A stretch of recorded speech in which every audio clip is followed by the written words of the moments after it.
Hello guys, ഒട്ടും പ്രതീക്ഷിക്കാതെ കിട്ടിയ ഒരു പിറന്നാൾ സർപ്രൈസ് വീഡിയോ ആണ്. അപ്പോൾ ഞാൻ പിറന്നാൾ അന്ന് ആരോടും പറഞ്ഞില്ല. അപ്പോൾ ചേച്ചി രാവിലെ വിളിച്ച സമയത്ത് ഞാനിങ്ങനെ ചോദിച്ചായിരുന്നു ഡേറ്റ് ഒന്ന് ഓർമ്മയുണ്ടോ എന്നൊക്കെ. അങ്ങനെ ചോദിച്ചപ്പോൾ അപ്പോഴാട്ടോ ചേച്ചിക്കൊക്കെ മനസ്സിലായി എന്ന് എൻ്റെ പിറന്നാളാന്ന്. ചേച്ചിയെ വിഷ് ചെയ്തു, പിന്നെ ഫോൺ കട്ടാക്കി. വൈകുന്നേരത്ത് വരുമെന്നൊന്നും പറഞ്ഞില്ല കേട്ടോ. ചേട്ടായിയെ വിളിച്ചിട്ട് വരുന്നുണ്ടെന്ന് പറഞ്ഞ് ചേട്ടായിയെ വിളിച്ച് സംസാരിച്ചായിരുന്നു കേട്ടോ. ഞാനതൊന്നും അറിഞ്ഞിട്ടില്ല. ചേട്ടായി പറഞ്ഞത് ഒരു കൊച്ചിനെ കാണാൻ വേണ്ടി എൻ്റെ ഒരു ഫ്രണ്ട് വരുന്നുണ്ടെന്ന് മാത്രം കേട്ടോ ചേട്ടായി പറഞ്ഞേ. ഞാൻ ഒട്ടും പ്രതീക്ഷയില്ല കേട്ടോ. ചേട്ടായി ഫ്രണ്ടിനെ വിളിച്ചിട്ട് വരാമെന്ന് പറഞ്ഞ് പോയിട്ട് ചേച്ചി കേട്ടോ കൂടെ വന്നത്. ഞാൻ ഒട്ടും പ്രതീക്ഷിക്കാതെ കിട്ടിയൊരു സർപ്രൈസാണ് ഇതാട്ടോ. എൻ്റെ ചേച്ചി വരുമ്പോൾ കേക്ക് മാത്രമല്ല കുറേ സാധനങ്ങൾ എനിക്ക് വേണ്ടി മേടിച്ചിട്ട് വന്നായിരുന്നു കേട്ടോ.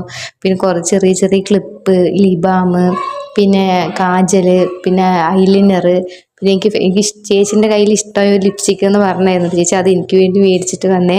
പിന്നെ പെർഫ്യൂം മേടിച്ചിട്ട് വന്നു കേട്ടോ. അടിപൊളി മണമാണേ. അപ്പോൾ ഇന്നത്തെ വീഡിയോ ഇത്രയേ ഉള്ളൂ കേട്ടോ.